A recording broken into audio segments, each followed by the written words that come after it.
Well, welcome back to the channel. You're joining us on Property Tribes TV, and we have another update from the world of Universal Credit and LHA.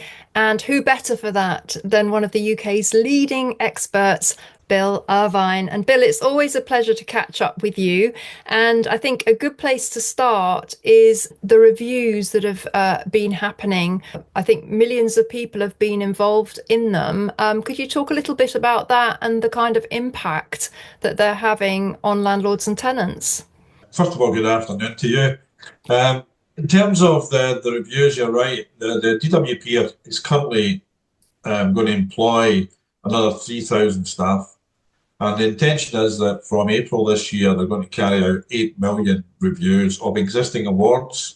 And they're going to be closer in terms of scrutiny with any new claims that occur. So what they're looking for initially is anything to do with fraud and trying to root that out. But in the course of doing that, as I explained before, what they're doing is they are catching a lot of quite innocent individuals, because what they're doing is they're looking at information previously given to them when they made their original claim, maybe a year ago, 2 years ago, or whatever, or the claim was made during COVID where they didn't do the validation checks because of the inability to actually meet the tenants face to face. And now what they're doing is they are reviewing some of these cases, and in doing so, they are creating absolute chaos. They are not responding. They're asking questions to be answered, and they're asking for information to be given. Tenants are doing that, and they then sit and wait to find out what's happening. In the meantime, what they're doing is suspending the award. So there's no rent being paid. There's no been rent paid to the landlord. So some of these cases, when they eventually come to me, they're maybe 9 months old, 12 months old. I've got one this week that's £13,500 outstanding. And the landlord and their agent, alongside the tenant, has been doing everything they've asked to do, provided all the information. And DWP decided there was something fishy about the claim. One of the things that was fishy was that when they checked the tenancy agreement had the landlord's address on it. But then when they checked Company's House, they then discovered that the landlord was under a different address. Now, the different address was their accountant's address. A Which is practice that that's unusual, commonplace, commonplace. But they think there's something fishy about that. And they decided to suspend the actual claim. And you know, that claim hasn't been awarded for, I think it's 14 months. But there's no reason for that. And I actually raised it with the DWP's director, Neil Cowling, because the individual was actually presented as threatening himself with suicide. And so I raised it with DWP director a couple of weeks ago. Now, I used to be head of housing at one of the largest councils. If we got a report of a tenant that was threatening suicide because of inaction on our part or some failure on our part, the first thing we would do is drop everything and try and get to the bottom of what's happening here, try and resolve it. 2 weeks later, this morning, I got a letter saying, "Thanks very much for your letter, Mr. Irvine. It's been investigated. It's been passed to so-and-so, and they will be in contact." But they don't give you any indication as to when that's going to be. In the meantime, the landlord's on to me all the time saying, "Have we heard anything?" And that's typical of what's happening, and it's just unacceptable. That tenants should have to wait that length of time.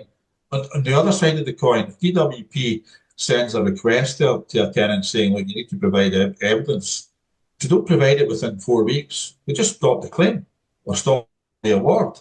So it's not there's no any equality in the way things are actually being dealt with.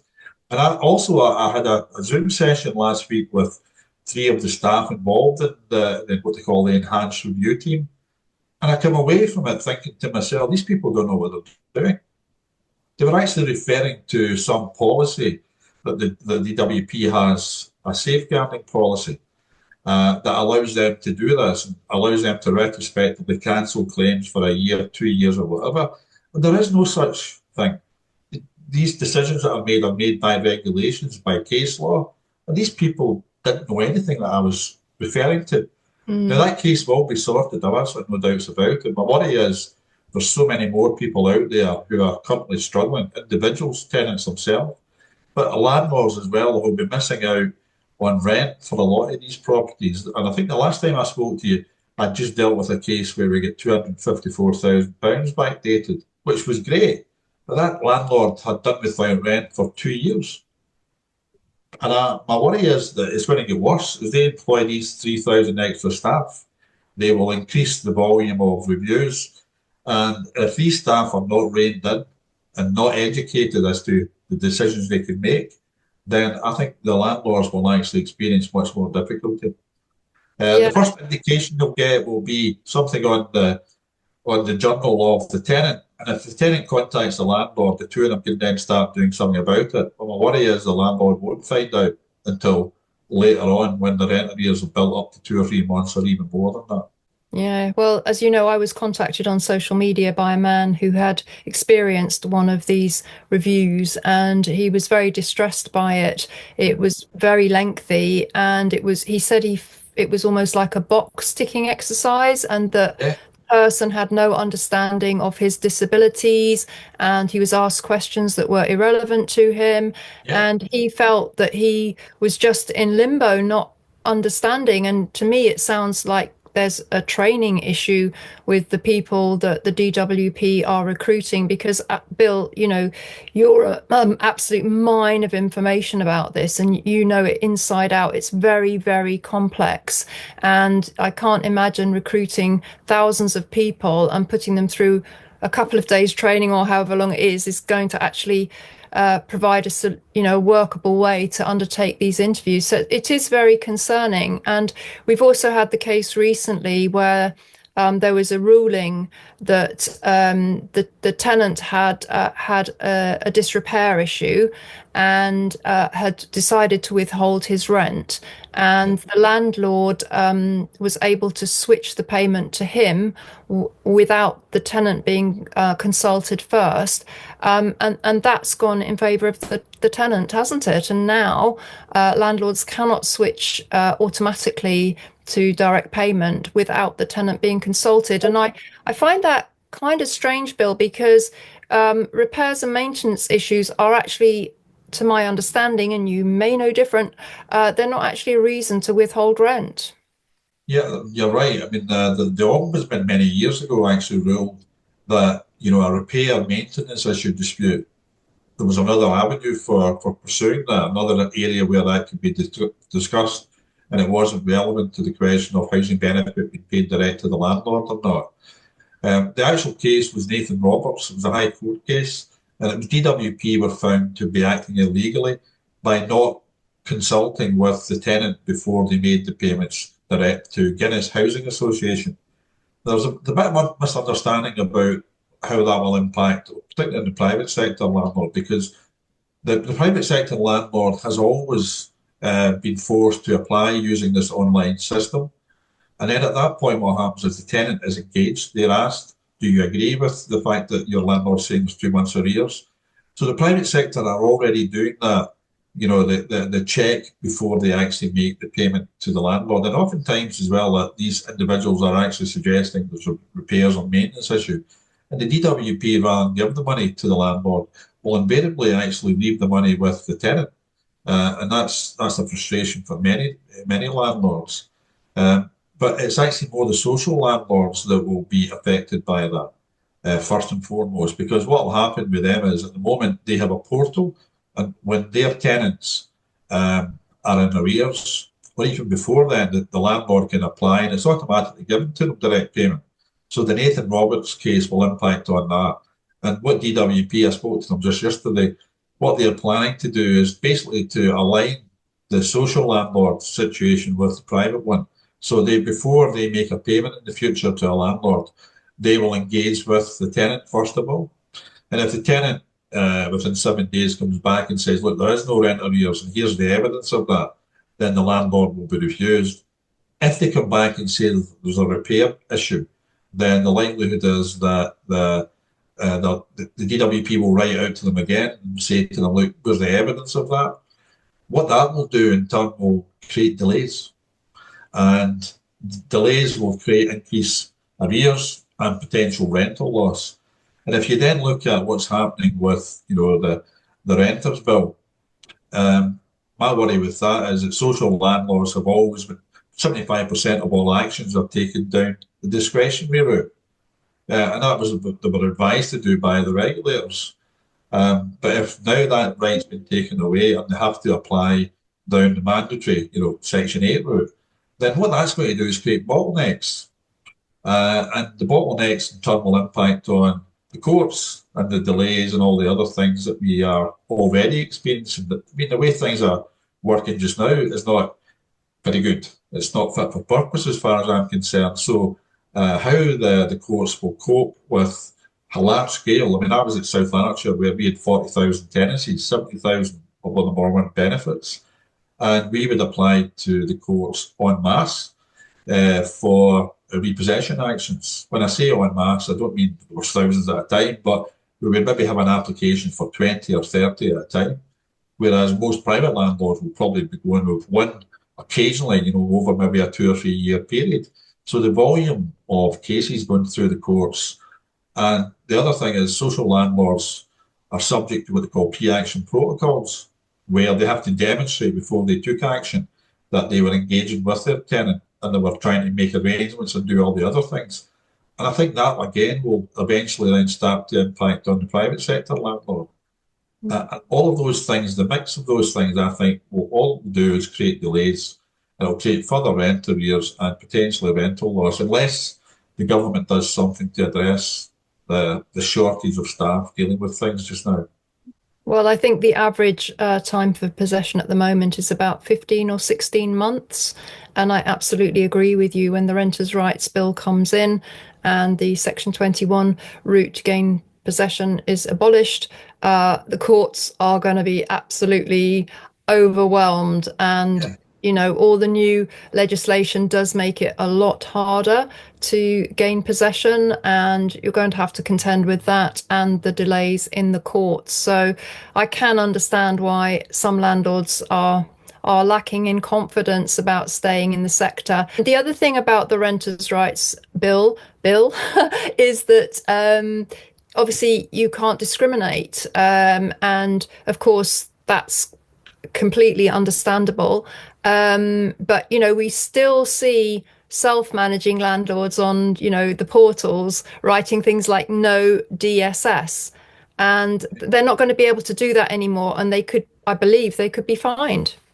Yeah, no, I think that all of those things will have an impact. There's now a number of specialist solicitors, lawyers out there, and they're actually looking for cases. I get phoned all the time by newspapers and by solicitors asking me, "Are you coming across cases like this? What would you do?" I just redirect them to the individuals themselves. I don't give them their contact details, but if somebody contacts them and raises a red flag, then I'll just say, look, you need to go back to them, get more information from the individuals. But there is definitely potential for a lot of the kind of ambulance chasing type approach where they try to get money by, forcing landlords to go down the legal route or agree to some form of concession involving monetary payment. Yep.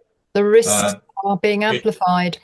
And a lot of these things that I was talking about earlier on with DWP as well, currently it's taking, about 60% of all appeals are successful.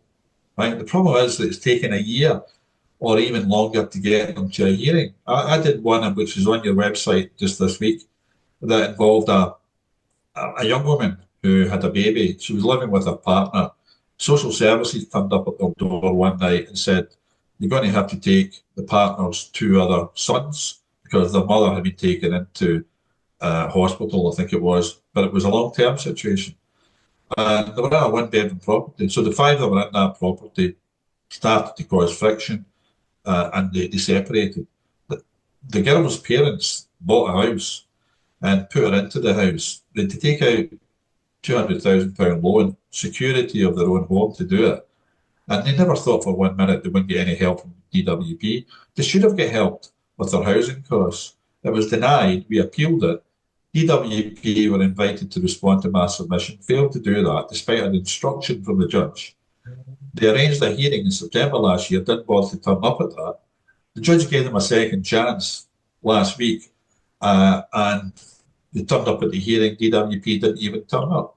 So they're going to get their money, they'll get it backdated, but 18 months of just anguish waiting to hear something, that they should have been told the way back 18 months ago that they're perfectly entitled to it. So these are the things that are really quite frustrating. And even though I've been doing this for many years and I can usually get results without having to go to tribunals, it's taking longer. It doesn't matter what type of issue it is, it's taking longer now to resolve it. And DWP are less likely to respond quickly than the councils would under housing benefit, where if you wrote to the chief executive, the chief executive would then make sure that an answer was given to you, usually within days or a week or so. But that case that I was telling you about earlier with the chap who was threatening suicide, for 3 weeks down the line, and we're no further forward really, other than we're looking into it and we'll get back to you at some point. That's just unacceptable. No, it totally is. And, the anxiety that landlords and tenants experience during these kind of issues, there should be a value put on it because it can drive, people to very dark places. It's very concerning to hear, and I can only think that it's going to get worse with all the councils cutting their budgets and so on. Just to close this out, Bill, on your website, are you providing resources to help landlords with the renters' rights bill? Have you got any kind of RRB hub or anything? No, I haven't done that at all. I was actually relying on. I've actually been involved in a few of the sessions where we've been discussing them with some of my clients. What I'm looking for is something a wee bit more definite as to when it's going to kick in and what it's going to do. And at that point, we'll have something like on my website just now. You get access to all the legislation, and you get all the guidance, the case law, and things like that. So once we know for definite how things are going to impact, then I'll be uploading information like that. But at the moment, I'm like many other people trying to gather information and trying to nail things down before we go public with a lot of the stuff. Well, There's, absolutely there's, right, because yeah, it's there's not. loads of organisations like NRLA and other organisations that are having these seminars just now. But there's still quite a lot of loose ends, as you know.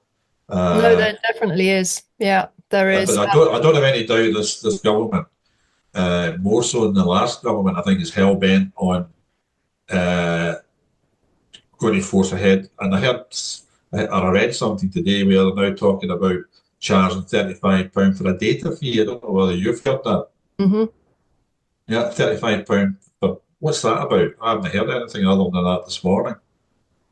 It looks as if it's an additional charge being imposed by whom I suspect will be the government in some way against all landlords.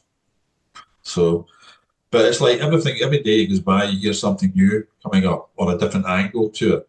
And these two, that case of Nathan Roberts, definitely puts a spanner in the works as well. Because if you're trying to collect rent and you're not being denied direct payments or it's been delayed for a month, because they won't suspend payment, they'll continue paying the delinquent tenant the money. So the rent arrear by the time it's actually paid to you will be much more.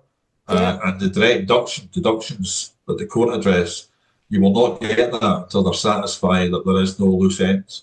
So that's not particularly good. Stormy waters ahead, I think, is how to sum that up. Obviously, Parliament goes into recess in April.